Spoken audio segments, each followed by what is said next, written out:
Welcome back, everyone, to the Deep Dive. This time, we're taking a look at a guy named Bahaudin Mujtaba. You ever heard of him? Bahaudin Mujtaba. The name rings a bell, but I can't quite place it. Refresh my memory. Well, looking at his CV and some articles online, he seems like a pretty fascinating guy. Get this. He's consulted for a Hollywood movie. Oh, wow. Now that you mention it, yeah. Wasn't it The Kite Runner? That's pretty cool. It is The Kite Runner. What's even cooler is that the film's all about Afghan culture. Seems like Mujtaba's got a knack for understanding different cultures. Yeah, that makes sense. So what's he up to these days when he's not hanging out in Hollywood? Well, it looks like he's been a professor at Nova Southeastern University, and his CV is chock full of leadership roles. He's chaired committees for, everything. Curriculum development, faculty review, even accreditation. You're right. Seems like someone who really enjoys being in the thick of things. Probably gave him a pretty deep understanding of how higher education works, especially in the business world. Absolutely. Right. And then there's his publication record. Get this.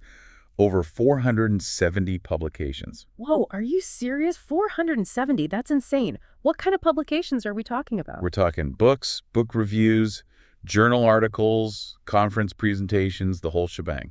So what's he writing about in all these publications? What are his main areas of interest? Well, a lot of his work seems to revolve around two main themes: cross-cultural management and business ethics. He's even written books on these topics. Like what? Can you give me some examples? Sure. He wrote Age Discrimination in Employment, Cross-Cultural Comparison and Management Strategies, and another one called Baksheesh or Bribe, Cultural Conventions and Legal Pitfalls. Baksheesh or Bribe. Wow, those titles alone are super intriguing. I know, right? Especially the one about bribes.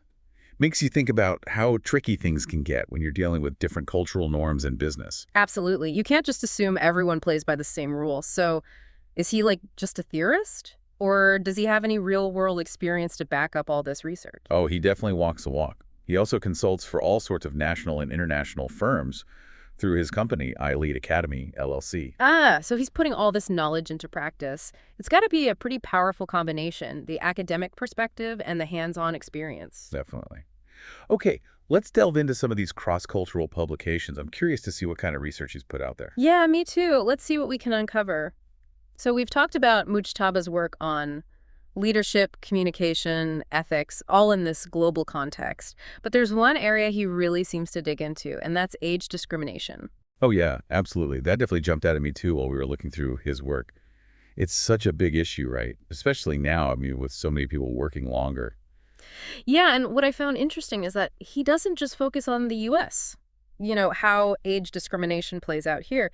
He's looking at it globally, comparing how different cultures think about aging and what it means for people in the workplace. That's such an important point, isn't it? We tend to see things through, our own cultural lens, but aging is experienced so differently around the world. Totally. In some places, older workers are super valued. They're the wise ones, the mentors. But in other cultures, there might be a much bigger emphasis on youth, on being tech savvy, which could lead to totally different kinds of biases. For sure.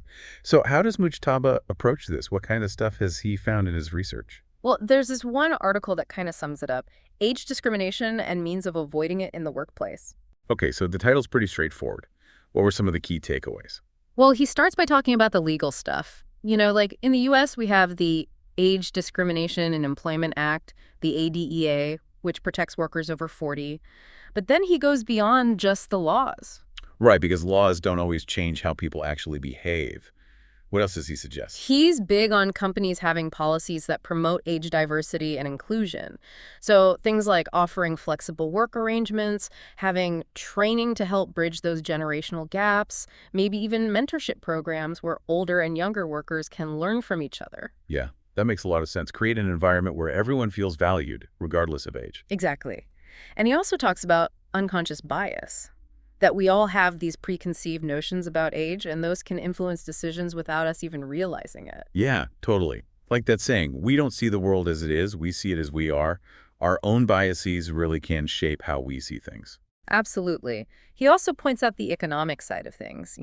When companies overlook older workers, they're missing out on all that experience and knowledge. It just seems like common sense, right? Yeah, They have well, so much to offer. it is. He talks about the risks for companies that discriminate, like lawsuits, damage to their reputation. So it sounds like he's arguing for, like, a multi-pronged approach to tackling age discrimination: awareness of the laws, organizational changes, personal reflection, and valuing the contributions of older workers. Yeah, you got it. He sees it as this complex issue. It needs a complex solution. I'm really impressed by how he ties all these different aspects together. It's not just about rules or policies. It's about changing how people think and creating a culture of inclusion. For sure. And it all comes back to ethics, which seems to be a big theme in his work, especially when he's looking at cross-cultural management. Yeah, for sure. Like, it's a core value for him. Can you give us some examples of how he explores ethics in different cultures? Definitely. One area he's written about is the ethics of doing business in conflict zones, particularly in Afghanistan. In 2012, he published an article in the Far East Journal of Psychology and Business called Bribery Challenges and Business Ethics in Afghanistan. Oh, wow. That sounds super relevant, given everything that's been going on in that region. Yeah. What were some of his main points? Well, he digs into the whole idea of baksheesh, that kind of gift giving or tipping that's common in a lot of cultures. But in some situations, it gets really blurry, right? Is it a cultural norm or is it straight up bribery? Oh, yeah, Baksheesh. We talked about that with his book, Baksheesh or Bribe. Yeah. It's all connecting now. It must be so tricky for companies to navigate those situations ethically. Exactly. And that's exactly what he's trying to get at, the ethical dilemmas you face when bribery and corruption might be the norm. He doesn't have all the answers, but he tries to help people think through these situations. So basically, he's saying a cookie-cutter approach to ethics just won't cut it in a globalized world. You have to understand the local context. Exactly. And that's where things like clear codes of conduct come in, good training for employees, and ways to report ethical violations. It all sounds essential. But it also sounds like he's saying that even with the best intentions, those tough ethical dilemmas are going to pop up, especially when you're dealing with all these different cultures. Right. And he says the key isn't to avoid those dilemmas, but to be prepared, to have the tools to handle them responsibly. It's like he's saying ethics isn't a checklist, it's a journey, always learning and adapting. I love that. Perfect way to put it. So speaking of learning, I'm curious about his research on specific companies. He's done a lot of deep dives on companies like Walmart, Toyota, even Zappos. Let's get into it. I'm thinking those real-world examples can show us how all this stuff actually plays out. Sounds good. Let's see what he's learned from these global giants. Okay, so let's get into some of the companies Mujtaba has researched. See how this all plays out in the real world. You bet. Where should we start? Walmart? Toyota? Zappos? He's done quite a few. Walmart's a good one. Huge global presence. But I'm guessing it hasn't always been easy for them. Not always. He actually co-authored a case study on them back in 2007. Walmart in the global retail market, its growth and challenges. Published in the Journal of Business Case Studies, it looks at how they, a very American company, tried to navigate all these different cultures. So what were some of the bumps in the road for them? Well, think about it. Different cultures have different tastes, different shopping habits. In some places, their whole low-price, huge selection thing wasn't such a big draw. Some people preferred to support local businesses, or they just shopped differently. That makes sense. You can't just take a business model and plop it down anywhere. So how did Walmart adapt? Well, the study showed they had to get flexible. They teamed up with local businesses sometimes, changed what they were selling to better fit what people wanted. It's that whole think global, act local idea. A good lesson for any company going global. What about other companies? What does he find out about Toyota? Toyota. The kings of efficiency. In 2011, he co-wrote an article about them. Toyota strives for quality and continuous improvement. Japanese pioneers in value creation and lean management. It was in Proficient. An international journal of management. All about how their management philosophy, which is very Japanese, became like a global standard. What makes their system so special? I mean, everyone talks about the Toyota way. Right. Well, they have these core principles like Kaizen and Jidoka. Kaizen's all about continuous improvement, always making things better, eliminating waste. Jidoka is about building quality checks right into the process, even automating them. And the article talks about how these ideas, very tied to Japanese culture, have been successfully implemented in Toyota factories all around the world. So it's not just the techniques themselves, but the cultural values behind them that matter. Exactly.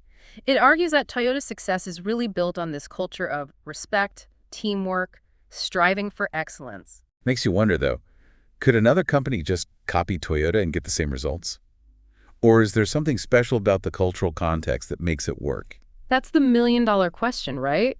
Can you just transplant those values? It seems like maybe not, that you need a deeper understanding. Yeah, it's got to be more than just mimicking. You got to get the essence. What about Zappos? I remember reading about them. Zappos is an interesting one. In 2014, Mujtaba co-authored a chapter in a book called Maximizing Employee Happiness and Well-Being, an examination of value creation and competitive advantage at Zappos. Oh yeah, Zappos. Super focused on company culture. Create fun and a little weirdness. Exactly. The chapter looks at how they built this culture of trust, transparency, and fun, how they hire, their customer service obsession, making employees feel valued. Sounds like they really do put their employees first.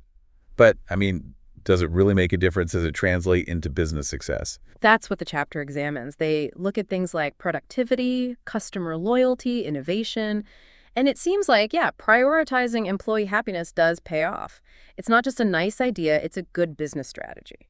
Interesting. So maybe there's some universal happiness principles companies can use. Or does every company have to figure out its own way? It's a good question. There might be some common threads like trust, a sense of purpose, but how those play out, how you create them, could be different depending on the culture. Well, I have to say, this deep dive has been fascinating. Bahaudin Mujtaba, this guy's got it all.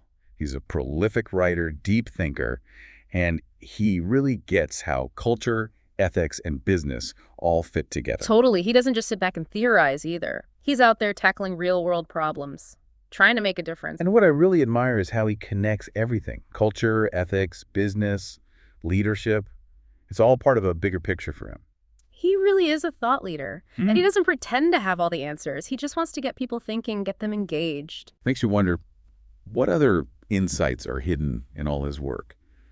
We probably only scratched the surface. That's the great thing, isn't it? There's always more to explore, and I think Mujtaba would be thrilled about that. Absolutely. So, to our listeners, I encourage you, check out Bahaudin Mujtaba and his work. You might be surprised what you find. And until next time, keep exploring, keep learning, keep those brains buzzing.